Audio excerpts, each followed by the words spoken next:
Dair yn croesi at y bostyn, Kevin! A fe nath y golwr ifanc Daniel Higgs yn dda i gael blaen i fysod at y bêl a'i throi hi dros y bar.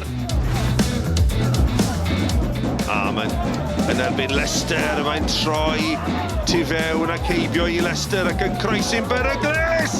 O, arbediad rhyfeddol gan Alex Pennock, y cyffyrddiad gan Hawkins, ond arbediad rhagorol fanna. A siwt yn y byd a Pennock cadw'r bêl na allan.